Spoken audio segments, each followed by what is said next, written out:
Magandang araw sa lahat. Ako nga pala si Ginoong Glide Patunongon. Ngayong araw ay mayroon kaming itatalakay na paksa. Pero bago ko sabihin ng aming paksang tatalakayin, ay inaasahan ng aming pangkat na masagot ang mga tatlong gabay na tanong. Una, ano ang kahulugan ng wika? Pangalawa, paano mailalarawan ang kalikasan ng politika? At ikatlo, paano mailalarawan ang ugnayan ng wika at politika? Sa tingin ko ay mayroon na kayong ideya kung ano ang aming paksang tatalakayin. At ito nga ang wika at politika. Alam naman natin na ang wika ay isang bahagi ng pakikipagtalastasan na ginagamit natin araw-araw. Ano naman ang politika? Ayon kay Haywood 2003, politics in its broadest sense is the activity through which people make, preserve, and amend the general rules under which they live.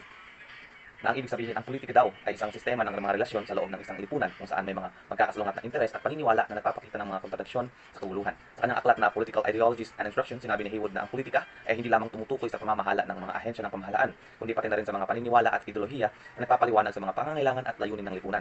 Para ipagpatuloy ang diskusyon, nandito si Binibini Pungot para pagpatuloy ang kalikasan ng politika.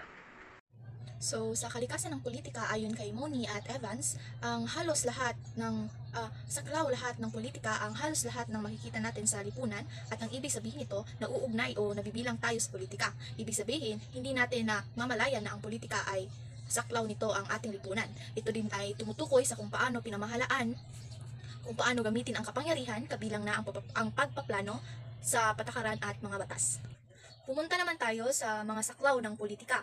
Ang unang saklaw ng politika ay ang politika bilang sining ng gobyerno. Ibig sabihin, sinasaklaw nito na ang politika na ito ay nabibilang sa iba't ibang proseso kung paano ang gobyerno ay tumutugon sa mga pressure mula sa higit na malawak na lipunan, particular sa mga benepisyo at parusa. Halimbawa na lamang yung pamimigay ng mga relief goods na kung saan alam natin na sa likod noon ay ang mga politiko.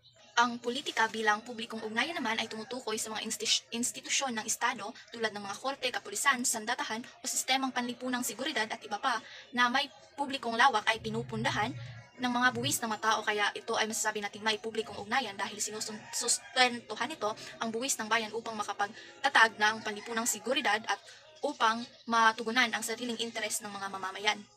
Ang politika bilang kapangyarihan naman ay may gana sa lahat ng gawaing panlipunan dahil may inaabot itong isang outcome, at dahil nga dito mayroon itong limitadong resources, kaya ang politika ay matitingnan sa pakikibaka sa salat na resources at bilang paraan kung paano ito sinasagawa. At ang panghuling saklaw ng politika ay ang politika bilang kompromiso at konsensus. Ito ay nakikita sa paraan ng paggawa ng desisyon na tinitingnan sa paraan ng kompromiso at konsensus at hindi ng lakas ng kapangyarihan. Halimbawa, may isang problema tayo sa isang bansa o may dalawang bansang hindi nagkakaintindihan. Ito ay binibigyan ng solusyon kung saan sila ay makikipag-ugnayan sa pamamagitan ng pakikipag-usap at komunikasyon, hindi sa solusyong militar kung saan giyera ang solusyon ito, kundi sa pagiging o sa pagdesisyon at pag-usap para ang problema ay malutas. Maraming salamat at ngayon naman ay dadako tayo sa ugnayan ng wika at politika. May wika sa politika, halimbawa na lang dito ang pangungumpanya at talumpati ng politiko. At higit sa lahat ang pagpapalaganap ng kamalayang pampolitika. Kapangyarihan ang nag-uugnay sa wika at politika. Kung ang politika ay kapangyarihan, ang bunga ng mabisang paggamit ng wika, sa wika na may kapangyarihan ang dahilan ng impluwensya ng wika sa ibang tao. Kung gayon, bawat gumagamit ng wika ay isang politiko. Bagamat napagtagumpayan na natin ang Konstitusyong 1987, ang pagtanghal sa Pilipino bilang wikang pambansa, marami pa rin ang pagsubok nito na kalakip ng politika. Ayon sa isang seminar na politika ng wika, ito ay pinanguluhan ng isang tanyag na linguista at profesor sa Universidad ng Pilipinas. Siya ay si Dr. Pamela Constantino. Binigyang diin ni Constantino na hindi makakailang hindi ginagamit na medium ang Pilipino sa pagtuturo at transaksyon sa negosyo, bagaman ito ang pambansang wika. Ayon nga sa kanya, sagisag ang turing sa wikang pambansa habang lisensya naman ang sa wikang dayuhan. Ipiniliwanag ni Constantino na mas madalas gamitin ang pambansang wika sa mga usaping politikal, gaya na lamang ng talumpati, pangungumpanya at talumpati ng isang pangulo sa mahalagang okasyon. Sa mga ganitong sitwasyon, mas kinakailangan ng isang politiko ang gumamit ng mabisang wika upang mas madali maintindihan ang kanilang mga sinasabi. Dahil nasa wika ang konsepto na bumubuo sa lawak ng gawaing politikal, kaya naman ginagamit ito upang magkaroon sila ng political control.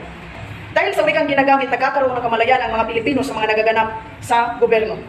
Maririnig sa anumang lugar ang nagbabagang isyu patungkol sa kaganapang pampolitika. Dahil talamak na sa ating bansa ang una sa dugunas ng mga Pilipino ang usaping politikal.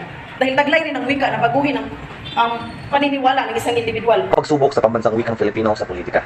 Hindi na bago sa atin na ang wikang Ingles ay kilala bilang pangunahing wika sa pakikipagtalastasan. Isa ito sa mga pagsubok na kinakaharap ng ating wika sapagkat ang Ingles ay ang pangunahing institusyong ng lipunang Pilipino. Kasunod, hindi konkreto ang lakas ng wika at ito'y pangkaisipan. Sa mabisang gamit ng wika, nakaka-epekto ito at napapakilos tayo. pagsubok ng paggamit ng wikang Filipino sa mga proseso ng pamamahala at pagpapasya. Sa kasalukuyan, maraming mga ahensya ng pamahalaan at mga organisasyon sa lipunan ang gumagamit ng wikang Filipino sa kanilang mga proseso ng pamamahala at pagpapasya. Gayunpaman, mayroong mga tanong tungkol sa kakayahan ng wikang Filipino na magbigay ng sapat na kapasidad at katatagan sa mga gawain nito. Kasunod na slide, politically charged na salita sa wikang Ingles na tinutukoy ni Bernales et al. 2006. Tinutukoy ng mga salitang politically charged na mayroong malakas na implikasyon at impluwensya sa larangan ng politika. Sa Western world, ang hegemony ay tumutukoy sa kapangyarihang pangkultural, pang-ekonomiya, pang-politikal. Ang racism naman ay tumutukoy sa pananaw na ang iba't ibang mga tao ay mayroong iba't ibang uri at katangian at kakayahan na dulot ng kanilang lahi o katutubo. Sa First World, ito yung mga bansang mauunlad na nabibilang din sa Western world na ang exception bansa ay Japan dahil sa kanilang status bilang pangalawa sa pinakamaunlad na ekonomiya sa mundo. Kasunod, developing nations. Ito ang tawag sa mga bansang hindi nabibilang sa Western or First World. Pero kung tutuusin, lahat ng bansa sa daigdig ay developing at kasama na riyan ang Pilipinas. Colored race. Ito naman ang mga tawag sa mga lahing itim at kayumanggi. Magandang araw sa ating lahat. Ako nga po pala si Kathleen Espihana at ngayon ay itatalakay ko ang mga pahayag ni Ramos 2016. Samantala, sinabi naman ni Ramos 2016 na may politika sa paggamit ng wika o kahit na nga sa pagpili ng wika, bunga ng pagnanasang ang mga uri ng salita, pangungusap o diskursyo ay mabisang magagamit na instrumento sa pagkontrol ng mga usapan sa alinmang mga akademiko-edukasyonal, ekonomiko-politikal at socio-cultural na transaksyon. Ang bago diyan, ano nga ba ang politika? Ang politika ay ito ay mula sa salitang Griego na politikos na nangangahulugan na may kinalaman sa mamamayan. Ito ay isang proseso o pamamaraan ng paggawa ng pasya. So ang wika ay sistemang balangkas na pinili at isinaayos sa paraang arbitraryo upang magamit ng mga tao sa isang kultura. So ang politikang ito sa paggamit ng wika ay masidhi sa ating bansa. Bakit?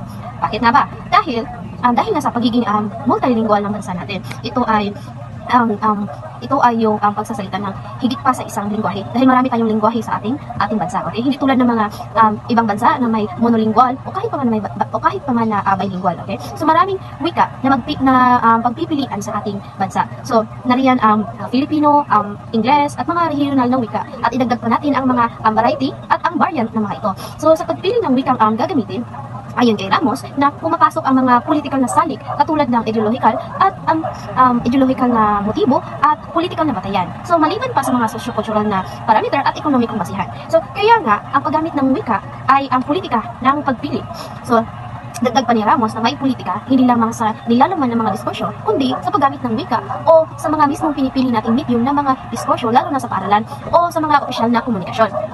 So kung gayon, sinasabi ni Ramos na may pagpasya sa paggamit ng wika sa alinmang mga lugar o sitwasyon kagaya ng paaralan o sa mga opisyal na komunikasyon. Okay? So kung gayon, batay sa mga inilahad ko at ng aking mga kapangkat na hahantong sa konklusyong magkaugnay ang wika at politika dahil may wika sa politika at may politika sa wika at may politika rin sa paggamit ng wika.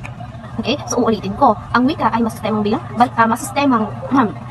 balangkas na pinili at isinaayos sa paraang arbitraryo upang magamit ng mga tao sa isang kultura o sa isang bansa. At yun lamang po at maraming salamat. I'm feeling untouchable.